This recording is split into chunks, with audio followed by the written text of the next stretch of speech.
बर्फीली हवा उस रात कुछ अलग थी। लद्दाख की ऊंची पोस्ट पर तैनात कैप्टन आर्यन ने अपने दस्ताने कसते हुए दूर सफेद पहाड़ों को देखा।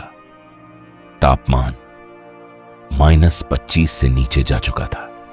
रेडियो बार बार क्रैक कर रहा था। और तभी, सर, आपने वो आवाज सुनी? सिपाही करण की आवाज कांप रही थी। आर्यन ने ध्यान लगाया। दूर बर्फीले तूफान के बीच किसी के कदमों की आवाज आ रही थी। धीरे, भारी, जैसे कोई सैनिक बर्फ चीरते हुए उनकी पोस्ट की ओर बढ़ रहा हो। लेकिन वहां कोई नहीं था, सिर्फ सफेद अंधेरा। उस पोस्ट के बारे में एक पुरानी कहानी मशहूर थी।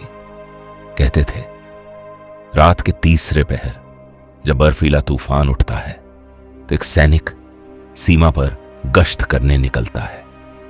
वो हर उस जवान की मदद करता है जो रास्ता भटक जाए और फिर सुबह होने से पहले गायब हो जाता है। कुछ लोग उसे कहते थे सीमा का रक्षक और कुछ मृत सैनिक। आर्यन इन कहानियों पर विश्वास नहीं करता था। उसे लगता था ये बस सैनिकों के बीच फैली अंधविश्वास वाली बातें हैं। लेकिन 3 दिन बाद सब बदल गया।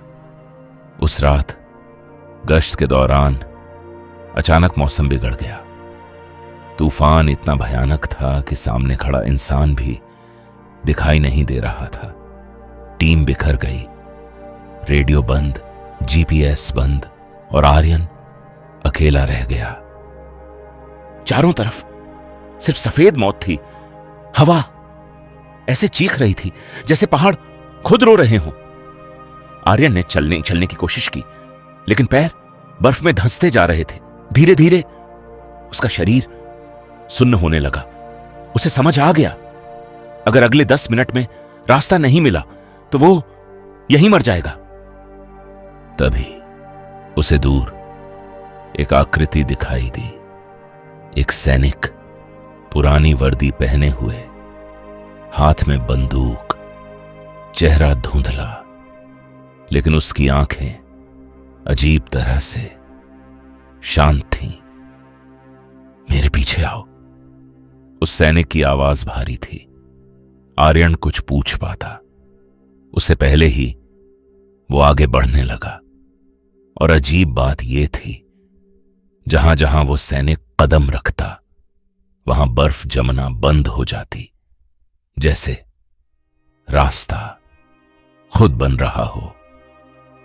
करीब 20 मिनट बाद उन्हें भारतीय पोस्ट की लाइट्स दिखाई देने लगी। आर्यन की जान में जान आई। उसने पीछे मुड़कर उस सैनिक को धन्यवाद कहना चाहा, लेकिन वो गायब था। सिर्फ बर्फ पर उसके कदमों के निशान बचे थे, जो अचानक बीच में खत्म हो गए। अगली सुबह आर्यन ने पूरी घटना अपने कमांडिंग ऑफिसर को बताई। ऑफिसर कुछ देर चुप रहा, फिर धीरे से बोला, क्या? उसकी वर्दी बहुत पुरानी थी। आर्यन ने सिर हिलाया। ऑफिसर की आंखें बदल गईं। वो आर्यन को पोस्ट के पुराने स्टोर रूम में ले गया।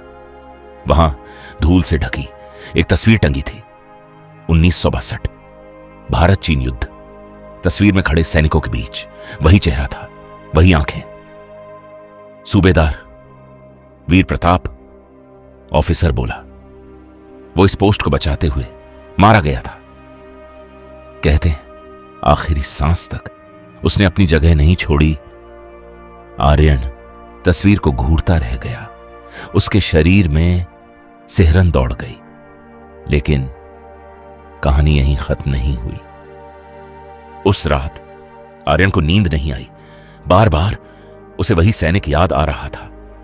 आधी रात के करीब अचानक पोस्ट के बाहर घंटियों जैसी आवाज सुनाई दी। वो बाहर निकला। बर्फ गिर रही थी और दूर पहाड़ की चोटी पर उसे वही सैनिक खड़ा दिखाई दिया। इस बार साफ उसकी वर्दी खून से सनी हुई थी, लेकिन चेहरा शांत था। आर्यन धीरे धीरे उसकी तरफ बढ़ा। तभी सैनिक ने पहली बार मुस्कुराकर कहा, सीमा सिर्फ जमीन नहीं होती बेटा, ये वचन होती है। अचानक हवा तेज हो गई और आर्यन के सामने दृश्य बदलने लगे। उसे दिखाई दिया सदियों पुराना हिमालय, युद्ध, तलवारें, त्रिशूल और एक प्राचीन शिव मंदिर। मंदिर के सामने वही आत्मा खड़ी थी, लेकिन इस बार वो सैनिक नहीं था, वो एक प्राचीन योद्धा था, शिव का भक्त। एक बूढ़े साधु की आवाज गूंजी, जिस दिन तक हिमालय खड़ा रहेगा तुम इस भूमि की रक्षा करोगे। मृत्यु भी तुम्हें सीमा छोड़ने की अनुमति नहीं देगी। दृश्य टूट गया। आर्यन वापस बर्फ में खड़ा था। उसकी सांसें तेज चल रही थीं और वो सैनिक धीरे धीरे बर्फ में गायब हो रहा था। लेकिन जाते जाते उसने एक आखिरी बात कही, जब तक भारत की सीमा पर कोई जवान खड़ा है, मैं भी खड़ा रहूंगा। अगली सुबह पहाड़ों पर सूरज उगा। सब कुछ सामान्य था, लेकिन पोस्ट के बाहर बर्फ पर आज भी एक सैनिक के कदमों के निशान बने हुए थे, जो सीमा की ओर जा रहे थे।